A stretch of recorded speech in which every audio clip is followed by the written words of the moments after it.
Well, hello again, patriots, freedom fighters throughout Saskatchewan, across the country, and around the world.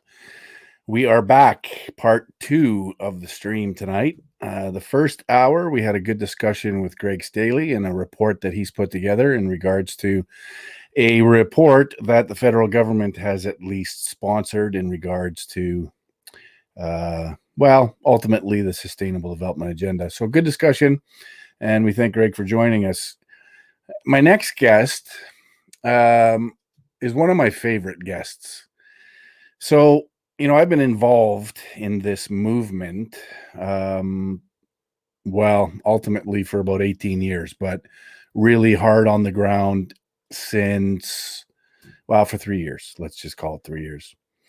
And in that time, through a lot of different platforms, a lot of different entities, Yellow Vest, PPC, convoys, you name it, the freedom rallies now. I've had a chance to meet a lot of good folks across the country that are very passionate, very determined, and patriotic, and they love their country, and they want to see reason and common sense brought back. And one of my favorite people that I've met through this whole thing is our next guest, the Angry Albertan, otherwise known as Josh. Josh, I don't even know your last name. I do know it. I just can't remember it. Switzer Crow. Switzer Crow. Okay. Yeah. Very good. Welcome aboard, my friend. Pleasure to be here as always, Mark. Good to see you. So how's things going in Edmonton? I've watched your videos. Fantastic job. Kudos to you. You're there every weekend and you're doing the same routine. And I think we're having an impact. I think we're getting somewhere. Same case here in Saskatoon and Regina. What are your thoughts? Well, it's cold in Edmonton, I'll tell you that. Saturday's going to be cold, so we're going to have to be windproof as we have been for the last month. I'm amazed we're still getting like 200 people out in minus 30-degree weather. We're putting together a great team. We got, David and Karen Dixon have been absolutely incredible to work with and so incredibly supportive, and just the work they do behind the scenes is amazing. We got Kyle, our MC. So it's nice things. We've really started to get it dialed in, and it's to the point now where I could take a weekend off and that thing would run itself now, which is pretty awesome. And I'm really pleased with it. We just stick to the script. It's 100% COVID-19. I know everybody wants to take it a different direction, but we can find the most common ground when we dial that focus in on stopping this COVID-19 insanity now. And I take a lot of flack. People say I'm censoring them. I'm too controlling. But it's really funny. I was the first, I have to put this in quotation marks, leader, to bet, and I was going to say ban group signs, but I requested that people leave their group affiliations at home and make homemade signs. And I took so much flack for that across the country. It was hilarious. And then all of a sudden, all the other groups have gone the same way. So I'm a bit of a trendsetter, apparently, which is kind of funny. But hey, that's the way life works. So listen, if you're not taking any heat, you're not doing it right. There you go. It's absolutely true. And sometimes, because we are involved at the level we're involved, we take heat even though we didn't do anything. And, sometimes we make mistakes and we put speakers up that we probably shouldn't have. We've run into that. Yeah. Been there. Yeah. You know what? It is what it is. And so we take the heat and we move forward and we try to address issues and we try to get control of things a little bit. It's a weird arena that we're in because we are all about freedom, and we're all about freedom of speech and freedom to assemble. So then for us to say, well, okay, but you know what? We can't have you saying that. You're going to get heat for it because then you're sort of going against this idea of freedom of speech. But at the same time, we have to recognize that the media is ready to pounce on any wrong word we use to demonize, villainize us in the eyes of the mainstream media consumer. So we have to, I guess, manage it a little bit. Well, what is freedom of speech? I mean, this is something that I've been thinking about hard over the last year. There's been so many things that I look at completely differently now after being in this position for as long as I have. It really has a way of changing your perspective, and I'm kind of coming to the conclusion that, free speech is kind of like a unicorn. You can believe in it all you want. It doesn't change reality. The only place you really have free speech is out in the middle of the woods where no one can hear you. Yeah, you can have Yeah. you can have all the free Right. speech you want, but that does not mean it's going to be free of consequences. Right. Right. Or and in the case of the protests and stuff, there's a lot of places in this life where you're going to be where there's a plan and people are working towards a goal, and your free speech is not the right time or place to fit in with that goal, and that's just the way life is. But I think a lot of these people that complain about it really don't have that life experience of maybe sitting in the chairs that you and I have sat in. And well, it is what it is. And we do have to recognize that. I mean, freedom of speech comes with responsibility. And if you don't have both in mind, then you're going to do more damage than good. And so, we have to, like, I censor myself when I go on a live stream. Every time I'm on a live stream, I censor myself to a point. I walk that line. I say everything that I need to say, but I say it in a way that somebody's not going to be able to use it, at least, negatively to the masses. I mean, they're still going to spin what I say. They're still going to bastardize what I say, to villainize me. That is what it is. That's unavoidable. But I'm not going to hand it to them on a silver platter. That's it. And so that's what we have to be careful about in these movements too, because it's credibility. And let's face it, if me and you and a few others sat in a room together, we could say what we want, and we'd have the time to contextualize it. We'd have time to, explain what we're trying to say. Everything's good.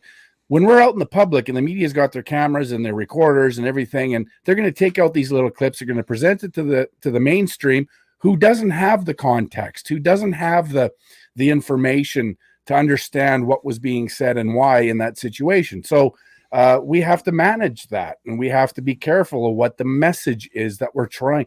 We're not just talking to ourselves here, right? We're talking, and we want to be talking to the public, and most of the public is completely dumbed down.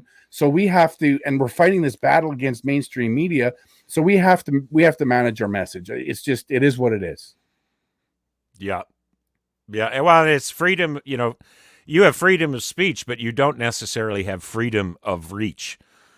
So when someone puts together a platform, just because it's there doesn't mean you have the right to use it in whatever way that you want, unless you put it together. Yeah, and it goes to credibility. And I mean, there's the hit pieces being done. By, for example, Press Progress did another one on me 3 weeks ago, called me the Freedom Rally organizer is a racist and a conspiracy theorist, right? So, okay, fair enough. We know they're going to do that. I actually kind of like it when they do that, because it gets my name out there and people investigate and understand who they are. It's all good. But I haven't given them any credence. I haven't justified the position that they've taken in writing these things by actually saying or exemplifying what they're trying to label me as. So they can do it all day long. There's no proof, because I've never actually said any of those things. I don't believe in any of those things that they claim I am. But, as soon as somebody else speaks on a stage that I'm at, they're going to relate me to that, right? Guilty by association is what they like to say. Absolutely. But it's true. I mean, to a certain, I unfortunately, like, being in this position, I have to watch the Antifa pages and Twitter feeds and see what they're saying about me. For a while, I was getting a weekly guest appearance on the Antifa pages.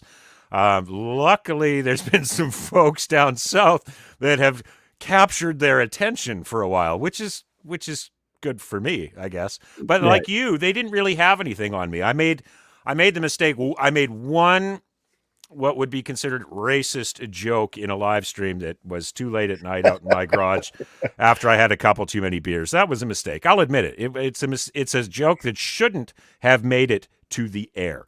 Right. And I apologize for that. You know what? I'm not perfect, but boy, did you learn quick. You learn real quick. At least we should.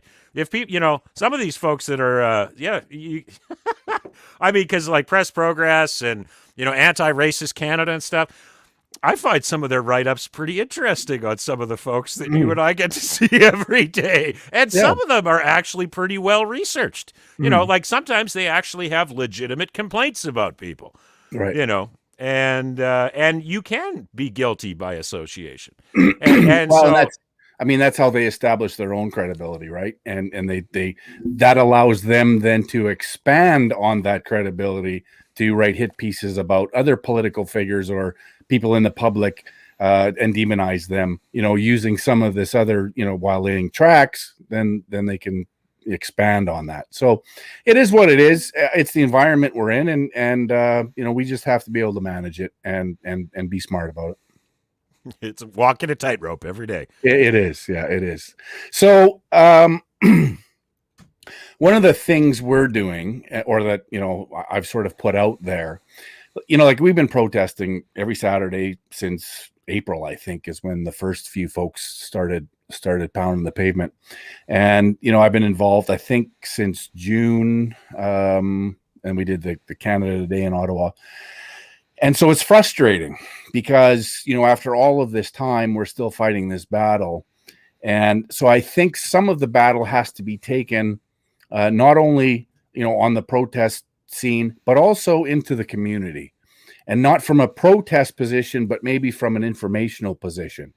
And so one of the things that we're looking at doing, and we're actually doing it this coming weekend, is going to smaller communities, because through these rallies, the great benefit to these rallies and protests is the networking and meeting people of same mind and that who get it and understand. And okay, so let's go back to your community and let's have a meeting with people in your community, take the message to them. So we're actually going to start doing that, taking a bit on the road. Again, not from a protest perspective or rally perspective, but from a community discussion.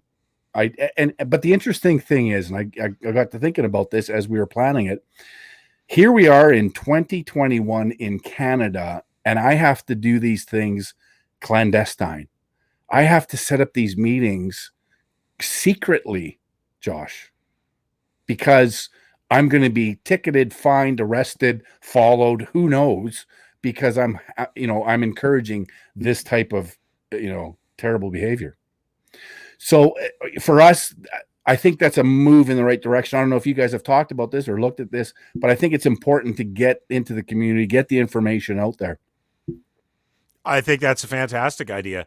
I mean, we like I say, we've got a format that we are kind of leaning on, because in all the protests that I've been, sort of responsible for, the live stream has been the focus. And having good content to go out on that live stream is the focus. I mean, to me, that's our force multiplier. And our streams they're going all over the world. Each protest stream hits somewhere between 10 and 22,000 people every weekend. And then when I cut out each individual speeches, if you total the views up on those, we easily double the original viewership. And I can always tell that they're getting out into the community by the number of trolls that we get in the comments. I love seeing the trolls on the posts, even though we block them all eventually. But it means that we got out of our echo chamber. And so that's how we get our community outreach going on. And for us, that's just been such a powerful tool. And it's great because it doesn't, we're not relying on having a huge crowd out at the legislature every weekend. We could have 12 people, we could have 400 people. It makes no difference. It's the stream that's connecting with people outside of that protest. And it's going across the country. It's going around the world. We get people watching in Ireland, people watching in Idaho, Quebec, onto everywhere. Right. Yeah. And so that's the way we're handling it. But I think what you're saying is an excellent thing. I mean, we got a convoy happening. I don't have anything to do with it, but there's a convoy happening on Monday.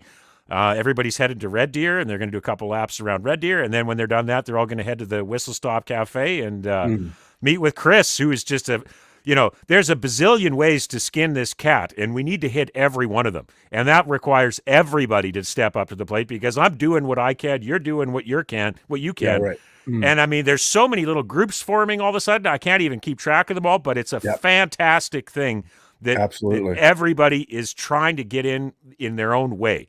And we need more of that. Everybody needs to get off the couch, get involved, and find their niche where they can fit in and get that information out to the community. It's fantastic. It's funny you mentioned the whistle stop. I have a little clip queued up here where you mentioned this in, I think it's your latest protest. So we'll just have a quick listen.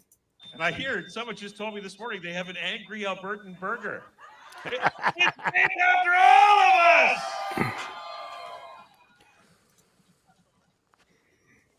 The AHS sought and was granted a closure order in court against the whistle stop and the owner, Chris.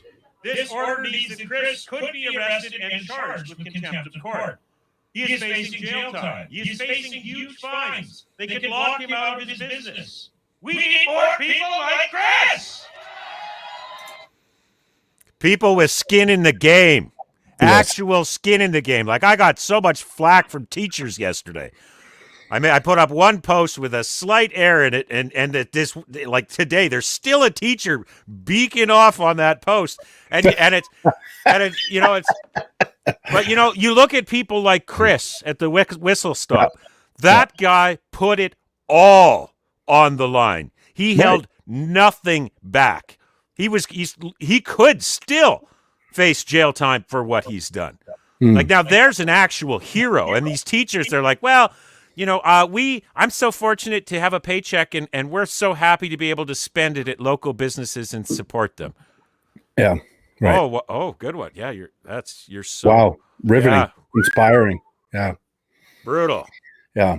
But you're right. We absolutely do, have to promote these guys. Bill, I can't remember his last name, out in Ontario there, who opened up his store, and he's not an anti-masker. He just says anybody's welcome in the store, whether they wear one or not. And I'm not taking it. I'm staying open. I'm going to provide the service that I'm here for. Very passionate guy, very heartfelt guy. I mean, he came to tears in the Rebel Media interview. Salt of the earth guy. And we got to promote these guys. We got to support these guys, because these are the ones that are going to change and move the dial. They really are, because they have skin in the game, like you say, and we need more of it. We need to support it. And I'm really happy to see what's happening out in Alberta. I guess there's a ton of different restaurants that are flaunting these regulations, as they like to say. We're not even allowed to visit people in you're not allowed guests in your own home right now.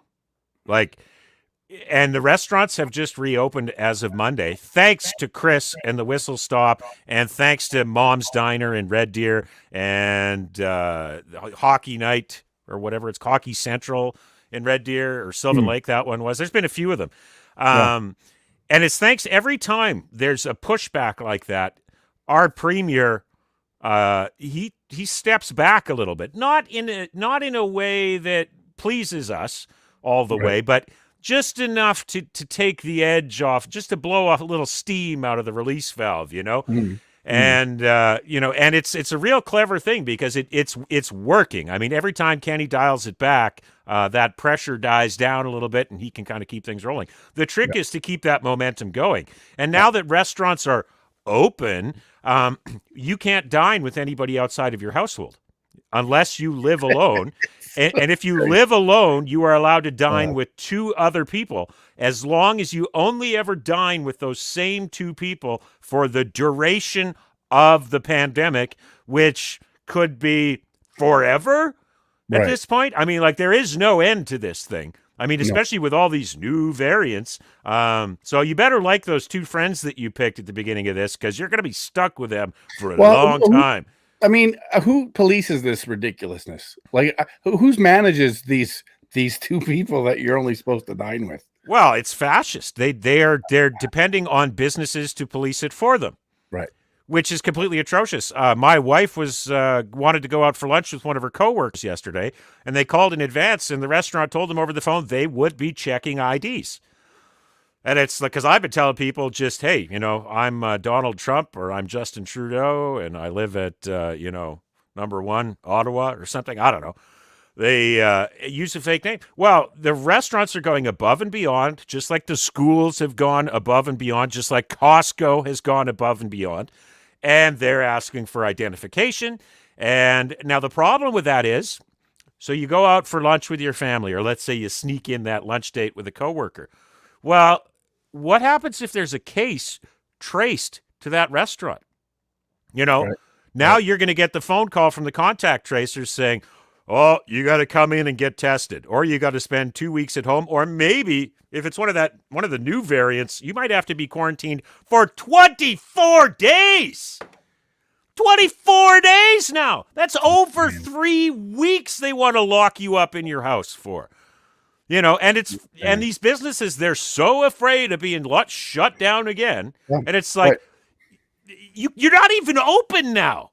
Nobody wants to come because of these restrictions, and yet you're just That's the frustrating thing, and that's sort of the paradox, I guess, or dichotomy that we're in when it comes to small business. Because I want to support the hell out of small business, and I want them to get a backbone, and I want them to support themselves, and take control of the situation, and join forces.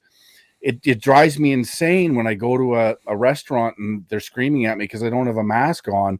And it's like you're cutting your own throat here. Like, don't you see what's happening? I'm going to turn around and walk out the door, and I'm going to tell everybody I know, don't go to this place because they're going to harass the shit out of you.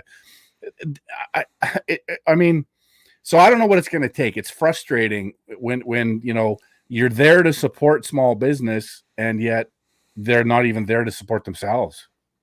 Yeah, it just goes to show you how deep that brainwashing actually goes. Well, and not only brainwashing, but extortion from the government, right? Like these business owners, and God bless them, they're scared to death of a $14,000 fine. We've had a number of restaurants in Saskatchewan get these fines, and kudos to these restaurants, and Cravings in Regina. Kudos to you. They keep plugging away, and they have to deal with this $14,000 fine because they broke some regulation. So yeah, I mean, so they're scared, and through extortion and through fascism, ultimately, they're going to be managed, they're going to be controlled, and sooner or later, again, it's numbers, right? And so if these business owners can come together and in defiance, then they're going to be in a lot better position, a lot better shape. But there's just too many that I guess they would rather have their business die than oppose these draconian measures. Well, in Alberta, it's 100% mind over matter here, because they're not even really enforcing anything. I mean, Chris has had 2 RCMP visits after the court order was issued. So Alberta Health Services issued him 2 closure orders, which he ignored both of them. He should have appealed them, but he didn't know that. Neither did we. Yep. Then they got a Court of Queen's Bench order to close from a judge. And then after that, the RCMP have visited him twice, and they could have hauled him out in handcuffs either one of those times, and nothing has happened. Yeah. Yeah. I mean, there's been a couple of business. There was a business up at Peace River that, the police were handing out tickets to customers that entered not wearing masks, and but these Public Health Act tickets are a complete farce. I mean, they're like, have you had your court date yet? No. No. Mine have all been scheduled to the end of March. 23rd, I got 2, 24th, I got 1, and then I got 1 in May. I guess I may be getting another one from one of the protests in Regina. I don't know, but yes, they got 6 months to issue the tickets. Eh? Yeah, 6 months. you know what? I don't think any of these are gonna see the light of day, to be quite honest. Now, Saskatchewan government put out a notice last week, or through the media, that 10 already have been waived. But anyone in my group that I know has received tickets, none of us have been notified that these tickets have been waived. So I don't know who they're referring to. Maybe us. Who knows? But ultimately, I don't think they're going to see the light of day in court, really, because at that point, the government then we go to court and say we're going to plead not guilty. Let's go to a trial. Sure. At that point, the government then has to give us disclosure, and they don't want to do that. That's right, because they don't have the information that backs up their justification for doing this, and we do, and we have plenty of evidence to argue against these orders, and the last thing they want is to show that they're wrong in a court of law. So I just don't think they'll ever see the light of day. I think you're 100% right. Yeah, and the level of disclosure that you have the right to ask for, I mean, it will go right back to the root of this emergency, this state of emergency, and it ever being justified. Yeah, 100%. They don't have a hope, not a So, hope. so that's on the defensive side of things. Another thing that I'm exploring as we speak, and I have a call to a lawyer once we're done here. So yeah, there's all of this is in defense. The JCCF, Rebel Media, they've come together to help folks like us if it actually gets to court, and we appreciate it. But that's in defense of our charter rights, and yes, we have to defend that. But it's time that we go a little bit on the offense, I think. And the offense for me is I need to find a lawyer, which is challenging, and I'll get into that in a minute. But so I'm going to find a lawyer that's willing to take the case and be specific. It's a case against the PCR test, because if we can bust down this whole PCR narrative, they have nothing to justify any of this. So if we can smash that in a court of law with all of the evidence that we have, with the experts that we have, hopefully this thing will end. But two things happen with that. Of course, a court case like this could take 2, 3, 4 years, who knows, right? But so that's almost a win through the courts is almost secondary. Primarily what we're doing is getting that discussion into the mainstream, that there's actually people fighting this PCR hoax, that they're justifying all these measures and restrictions by. And so once that narrative gets out there, I mean, we win, because they can't hide from it. They can't deal with it. On my previous stream, I showed, I'll show it to you here real quick too. You'll appreciate it. Where are you? Oh, I might have closed it already. Anyway, the Sask government, Saskatchewan Health Authority, came out with this just brutal notice on the PCR. They called it a fact check, and they told us that don't worry, don't pay any more attention to the PCR issue, because we have it under control. We're doing a phenomenal job. Our lab techs are doing a great job. Everyone's doing a wonderful job. So you don't need to pay attention to it anymore. And that was it. It was just like, that's it. Surface level, pandering. So I really think we have an opportunity there. So that's the direction I'm going to move a little bit moving forward. The only thing I would say about that is, the World Health Organization has come out recently against the PCR test.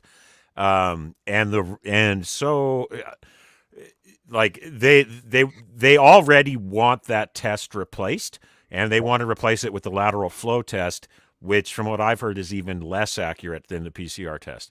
Yeah. So before you go dumping tons of money into banning the PCR test, you got to realize they've already got a replacement lined up. But we've been doing this and basing all of our lockdowns for the last year on PCR.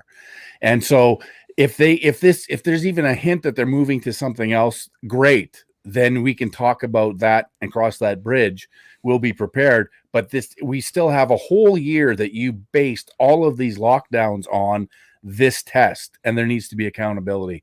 And we need to get that into the discussion, because then when they come with the lateral flow test, we can have our science and our evidence ready and saying, okay, well, they tried it with the PCR. This one's even worse. And here's why, right? Get people paying attention. That's number one. Well, the crazy thing is like Dr. Hinshaw in Alberta here, now that they're checking for these new strains, they've basically admitted that, every time they shove that swab up your nose, they are doing a complete genetic workup. Because the only way they can test for these other strains is to basically analyze the entire genetic structure that is apparent on that swab. So Hinshaw has said that they're actually sequencing. Yeah, from what I understand, that would be the only way they would be able to differentiate between these different strains. Well, it would be, and that's not what they've been doing up to this point. And I'd be surprised if that's what the direction that they're going to move in, because, I mean, if you want the population tested, managing that amount of actual lab work and sequencing and doing it the way it's supposed to be done, it would be a nightmare. And then if they're doing it that way, it would be a lot harder to get the numbers they need to justify the actions, I would think. Yeah, I don't know. I just don't trust anything these clowns do anymore. I mean, like No. all credibility has been lost, Yeah. which is so sad. I mean, they didn't have a lot of credibility to begin with, Mm. but gosh darn it, man, I love this country. Like, what the And hell? it's lost to you. It's lost to me. It's lost to the folks that are watching this stream. But there's a whole ocean of folks out there that haven't seen that yet, and that credibility hasn't been lost yet because most of them listen to the 7-second sound bites in the mainstream media and COVID cases, death, this horrible thing every newscast. So there's a whole lot of people out there that we need to reach and get to look at least what they're basing all of this on. So it's incredibly important that the credibility is lost in the public as well, and public opinion needs to change if we're going to have any chance at stopping any of this. Oh yeah, we need more people. I mean, Edmonton's mask non-compliance rate is 1.2%, and I think they're so concerned about this number because it seems like there's a popular figure that gets thrown around that you need 3% to start the revolution. Yeah. And I think that's why they need that 100% compliance.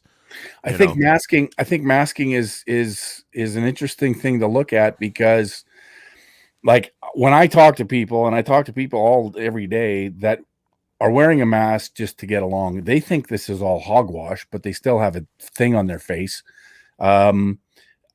And so I think there's a lot of people so the barometer I don't think should be totally masks, because there's a lot of people that wear them just because they don't want to cause any scene or cause any trouble for themselves, but don't agree with everything that's happening. So masks is a weird one.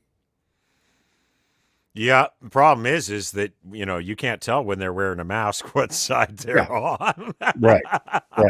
And since we're not allowed to talk to each other or socialize or go for a beer, I mean, they might as well just be on the evil side as far as I'm concerned. But yeah, I ran into a guy the other day, and I don't wear a mask. I have a jacket. It's a pullover type thing that has a fairly big collar in the front, and it sits about here. And nobody gives me any stress usually. And I just walk in the grocery store and do my thing. And he's walking around the grocery store with a mask hanging off his ear, just one ear. It's just dangling there.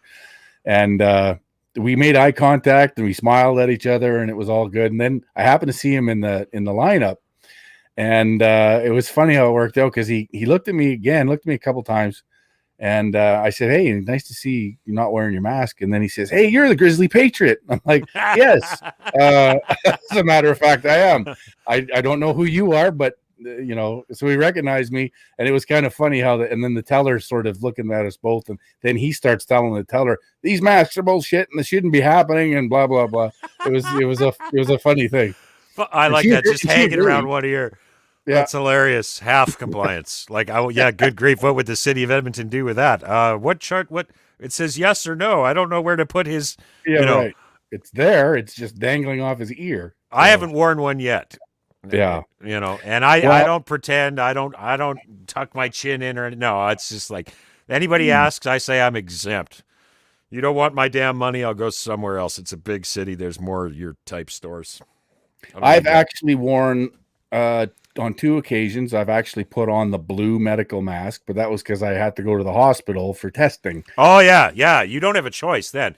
Because in Alberta, if you're not about to die, they will send you home. If you refuse to wear a mask, they will just say, yeah, well, this is non-essential. Yeah. Come back when you're ready to die. And then we'll put a mask on you when you don't care anymore.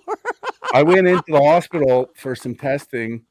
And I walked up to the kiosk that they have set up there, and "Sir, do you have a mask?" And I said, "No, but I have this buff, so I can just pull this up and I'll be good." "Nope, you have to wear a mask." And I was like, "Well, but I see people wearing these things around all the time. So, but you're saying nope, you have to have this mask on." And then he gives me with a fucking what do they call these things? Tongs. Yeah, he tongs it over to me, and I just like my eyes couldn't roll further back into my head. And so I grabbed it, I stuck it in my pocket, and I walked over to the other lady who's you're gonna take my registration. And then she says, they didn't give you a mask?" I said, "Yeah, it's in my pocket." "Well, you need to put that mask on." And And I was like, well, I thought this was going to be fine, but sure, because I got to get this procedure done. I gotta check in. So, that was the two places on two occasions that I actually had to wear the blue thing. But well, here's a tip for those who may have to do something like that. If the mask really bothers you, those disposable masks are 3 layers, and you can kind of slit open the side from the backside. And if you rip out that middle layer, that's the one that's hard to breathe through. So rip that one out carefully and do a neat job, and you'll be breathing a lot easier. Wow, you're really breaking the rules here. Yeah, don't tell anyone I told you that, though. Right, yeah. But it's funny, now that I've told you that, start looking for it around town, because you'll notice all sorts of people wearing the surgical masks, and you're looking at it, it's like, that looks like you ripped a layer out of that sucker. Again, people don't believe in it, but they're doing it anyway, so. Yeah. Yep, they are. So, the battle rages on, and it'll continue to rage on. And I think I'm going to ask you, and you sort of alluded to it already, but I'll ask you again. Where do you think this ends, or does it end?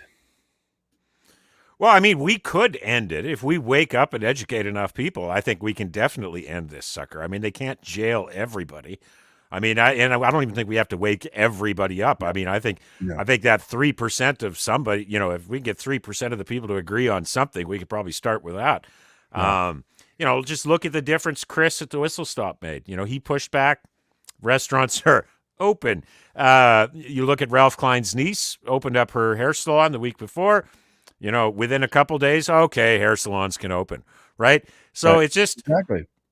We just need more frustration. I think the issue we're going to run into is summertime, because they are going to give us some semblance of freedom over the summer. Of course, you'll be fully masked and socially distanced all summer, and there probably won't be any sports and stuff. But they will give you. They'll just because flu season will be over, so they'll dial it back.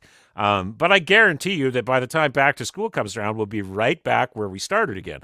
And that's the problem. They keep ratcheting up the pressure, and then they dial it back. And they'll dial it back just a micro step, and then they'll take another 10 steps forward, dial it back a couple micro steps, and so that's the real challenge, is maintaining that momentum when the government is playing with you with this stick and carrot routine. Yeah, absolutely, 100%.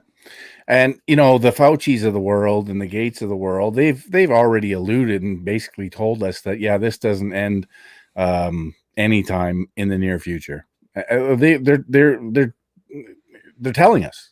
Well, the World Bank's estimates, they're guessing 2025. Yeah, and at that point, if they haven't achieved everything that they wanted to achieve, it'll be another thing. Like I think there's another Rockefeller thing out, Sparsdemic or something like that. I haven't looked really into it, but they're telegraphing all these things well up to 2030. And of course, it's all related to the big agenda. And it's all habitual. I mean, our kids are being ingrained with these habits. The adults, everybody is being forced to play these little games, and everybody's just getting used to it. And it's like, is it worth getting yelled at the store, or should I just put on the mask? And 98.2% or 98.8% of the population is choosing just to put it on, just because it's easier. And and that's the opposite of what we should be doing. I understand people have to wear masks to keep their jobs. I'm not crapping on anybody for doing what needs to be done to feed their families. Yeah. But in these optional situations like the grocery store, I mean, that is such an easy place to take your stand. And everybody lives near a couple of grocery stores. So if you get booted from one, you got choices. And for God's sakes, cancel your Costco memberships if you can. I mean, if these clowns aren't going to respect our human rights, then cancel the membership, because everybody's noticing that now. The renewal notices that Costco's sending out, I think we've already made an impact there. And if we hit them again with another round of boycotts, you might actually see some action out of those clowns. Did you see results? Did we see results from the boycotts? Well, we've noticed that Costco's put a lot of effort into trying to get their customers back again. but they have not ceased their, No, insane mask requirements. no. So, but we've got a couple in Edmonton here. We've got 2 human rights complaints against them. One of them for sure is moving forward. I Very can't good. discuss the details of it right now, but there will So, be. So let me ask you on that, because when I talked to the JCCF about it, they're a little bit hesitant or tentative to move forward in defending people who've been ticketed for not wearing a mask, simply because, and again, this is secondhand information, but that because Costco and these other shops offer curbside pickup or other options, that they're not compelled to allow you actually into the store under human rights, because they're still providing the service. So that was the interpretation that I was given. So I'm curious. Well, it's our opinion that they are violating the Alberta Human Rights Act. And it's our argument that, because I was just reading this yesterday, I actually posted it on the page, but the wording of the law is something along the lines of, you are not allowed to discriminate against any class of persons. And then it kind of lists a few classes like religion, gender, Disability. age, disability. Our argument is, in fact, that they've created a new disabled class. People who would not have normally been considered disabled are now disabled by mandatory masking. Because if masks are required and you can't wear one, you are now at a disadvantage, and therefore you are a specific class of people. So that, that's never been in the Human Rights Commission before. It's never been in front of a judge. Never been tested. Exactly. And I think it's worth testing regardless. 100%. Yes. When David Dixon, when we did, he tried to get into Costco when they first instituted this plan. And, they went through that rigmarole of, we offer curbside, we have Instacart. Yep. You could get a family member to shop for you. Right. Well, the Costco.ca's prices are not the same online as they are in the store. Okay, so right there, yeah. Yeah, that's discrimination. Instacart doesn't necessarily, and Costco.ca does not have the entire selection online. Instacart, for their whatever it is that they're doing, again, are the prices the same? And is shopping online really the same as shopping in person? And why do I have to be treated differently? Right. You should have the right, like anybody else, to pick up the package, read what's on it, compare it to the competing brand, feel it in your hand. I mean, there is an argument to be made that you are not getting the full experience and you are, in fact, being discriminated against. And I mean, like, this hasn't flown with wheelchairs, right? Like, you want to come into the theater and we don't have a wheelchair app? Don't worry, we'll live stream it for you. Right. Is that going to fly? Right. Okay. Sorry, the washroom's not wheelchair accessible, but here's a funnel with a hose and an empty pop bottle. Right. Yeah. It's ridiculous. It is ridiculous. There's no question about it. So that's good. So I'm glad to hear that's moving forward. You'll have to keep us posted on it. And when I did my little stunt at the public library, when they wanted to kick me out for not wearing a mask, they said, you have 5 minutes in here without a mask. And I said, why are you treating me differently than the other patrons? Because you're not wearing a mask. And and so I made my stink. I made the viral video, my little sting operation. I received an apology letter 24 hours later. They sent me an apology.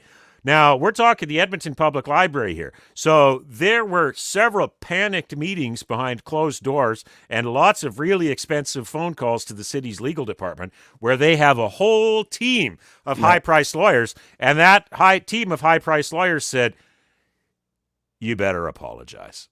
Really? And hope for the best. I didn't best. know that part of the story. That's good to hear. Yeah, I got an apology. So, I mean, if the city of Edmonton's own lawyers, and I mean, I don't have a statement from their lawyers, but the fact that I got an apology, that went through the legal department. Yeah. Absolutely. And I mean, even the security guard knew, because they called security in, and, he's like, he's asking me to leave. I was like, well, you can ask, but I have a right to be here. Would you like to take this up a notch? No, we're fine, he says. Yeah, right. Like he knew he wasn't allowed to do anything to me.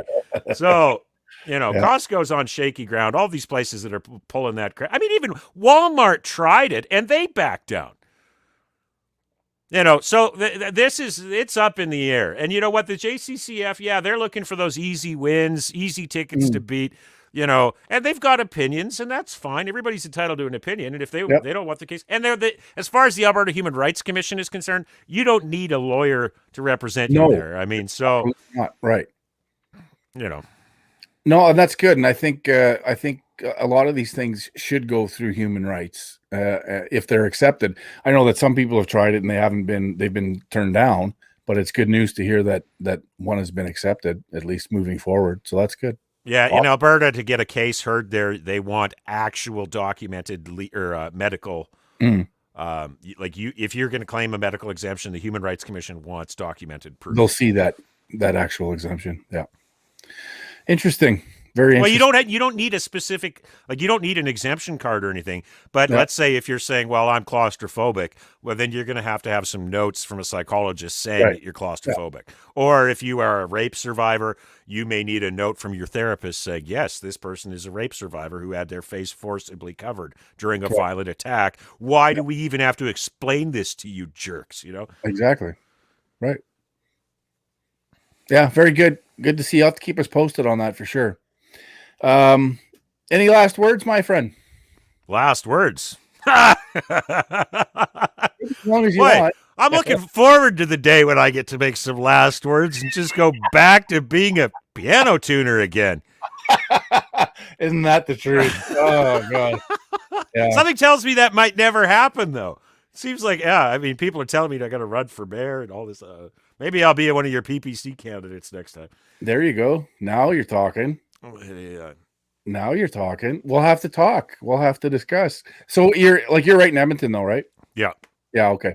Yeah. We'll have to discuss that because, from what I heard today, some conservative threw it out there that they're expecting an election in June. So, well, these parties. I mean, good Lord. I mean, I cannot believe O'Toole kicking Pierre Poilievre to the backbench. Well, I can believe it. What I have a hard time understanding is all of the conservative folks that say it wasn't a demotion and making excuses for O'Toole. What do you mean it wasn't a demotion? It's the most important critic position you can have. It's the most the finance minister is the second in charge, and so rightly so, you better put your pit bull on the finance as finance critic, and they demote him. It's unbelievable. I mean, it's not, considering it's O'Toole that made the decision, but it's crazy. I would like to know if that leadership race. I have a tough time actually accepting the results of that race. Period. Which one?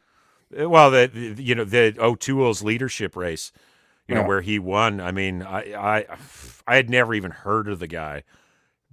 He came in third in the previous one where Scheer lost to Bernier 12 out of 13 rounds and then ended up winning in the last round. O'Toole came in third in that one. And again, even that leadership one is suspect, highly suspect. In fact, they hit a whole bunch of ballots. They didn't allow their accounting firm to actually count the ballots because, wow, they're all disappeared. They're gone. We can't find them. I mean, plus they use Dominion to tabulate it. So it's all hocus pocus. Yeah. Oh man. Are there any what is it? There's statistics. And what is it? Statistics? No, how does that quote go? And then there's damn lies. No, there's lies, there's damn lies, and then there's statistics. That's the one. Yeah. Oh, yeah. Well, that's the world we live in until we take it back. Well, until we take it back, and it's and I harp on this probably every stream I go on live with. It is the people. The people ultimately have the power, but the people don't want to exercise that power because they don't have the information. Right. And information ultimately is power. And we're in an information war. And so by doing what we're doing, we're fighting that war. And it's a long one, but man, it's what a time to be alive. What a time to be alive and actually be in the position to have to do this. I wish I wasn't, but at the same time, hey, I never thought I'd be in a position to help take back my country, but here I am, and here you are, and here a lot of us are, and I mean, we gotta do it. We have no choice. Well, we both started out as nobodies. Yeah, like total nobodies. There's no family dynasty. There's no, sons of billionaires, and it's just we're just regular people who had regular lives. And because for the longest time, you look up at these important political people and you think that there's something special about them, or that they worked extra hard, and it no. I mean, sure, some of them were planted or whatever it is that they do, but I mean, they're just regular people. Yeah. You poke them, they will bleed, and that could be any one of us. You just have to get off the couch. Yeah, 100%. 100%. Dude, I didn't want any part of politics. Like, I spent 25 years working for the government, and I got out because I hated it. I couldn't stand it. I was a number. I was a slave. I was a drone, and I got out because of that.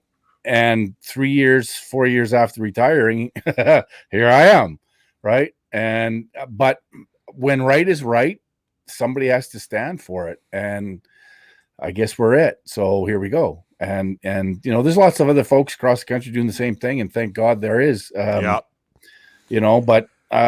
And turning these tools against them. They give us all this social media to control our minds and control what we think and feed you the things that they want to feed you. And then we take it and we turn the tables on them, and that's absolutely awesome. And obviously they're ticked off about it. And they're trying to censor the hell out of everybody, and yet we still get the information out.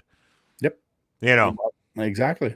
And we have to keep doing it, and we have to keep using all of the tools at our disposal and get creative. And even the mainstream media, like we have talk shows in Saskatchewan. There's one in the morning. It goes throughout the whole province. And, people are calling in every day. There's more people that are opposing this if they let them through.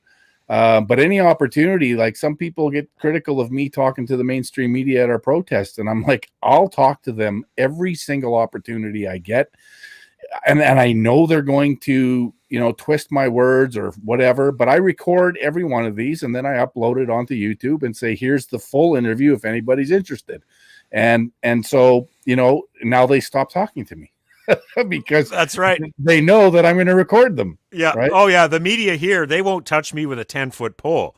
Right. They know that if I get 30 seconds of live on the air time, I will blow the lid right off of this thing. I got on the Danielle Smith radio show, and it was like, she let me go for, I think, 2.5, 3 minutes. And it was just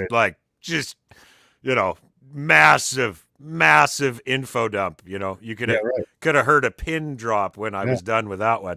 Yeah. That's how it is, and it's fantastic to have that opportunity, and we have to take those opportunities when they come. We can't just automatically say no. I'll talk to them every single opportunity, because that's how we get the message to the mainstream and the masses, right? At least one of the ways. Well, it's funny. The media will contact me when they want to get in touch with somebody that I know, like Scarlett at the bowling alley. Then I get an email from Darcy Ropchan at City News. Yeah, right. Not interested in anything I have to say, but he wants to get in touch with somebody. That's happened a couple times. Yeah, I'm on the, don't talk to that guy list. Yeah, don't talk to that guy. Yeah. He hurts our narrative.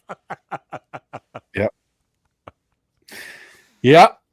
So, my friend, we're at an hour. I usually like to I want to keep them around about an hour. So, I appreciate you coming on. Like I said, you're one of my favorite guests. The conversation always flows. We seem to be in the same path here. So I appreciate you coming on and chatting. We should do it maybe a little bit more often.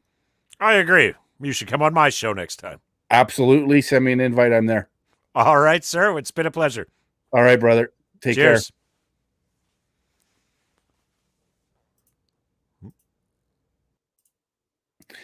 All right. Josh Switzer, the Angry Albertan. Fantastic guy. I love that guy. He's very well spoken, articulate, very common sense, reasoned, passionate, and a little angry, and I like it.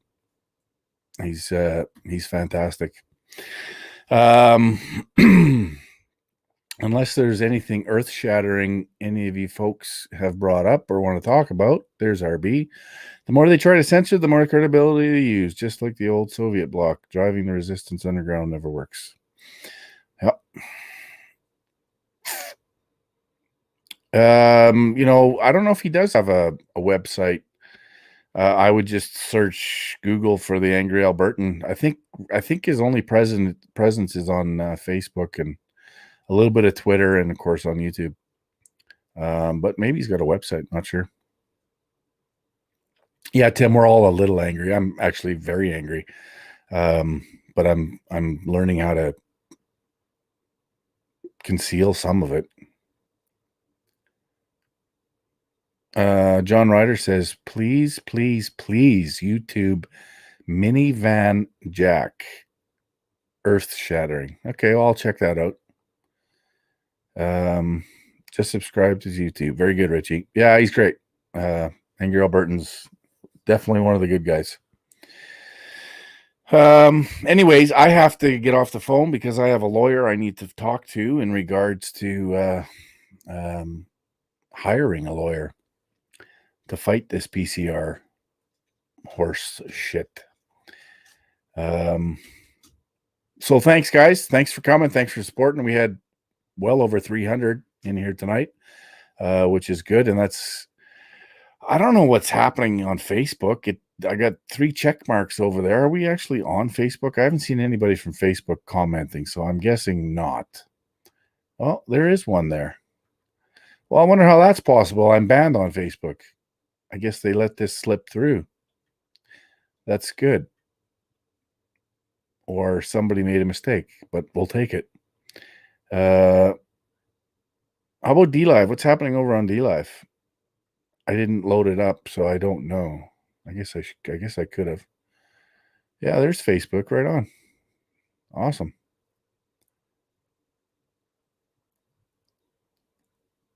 And somebody said something about DLive here, I thought. Oh, I lost you on DLive. Oh, okay. So DLive, something happened over there. Yeah, you're welcome, Joanne.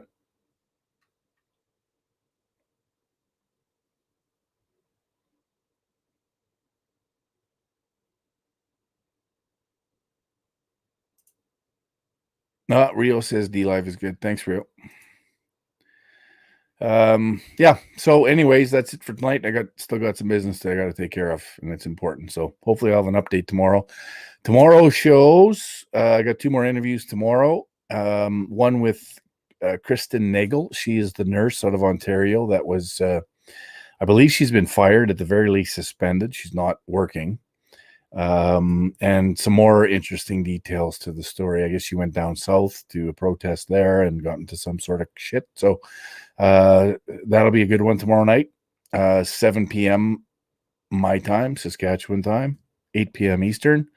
And then, of course, Salim Mansour will join us at 9 p.m. Eastern, 8 o'clock my time.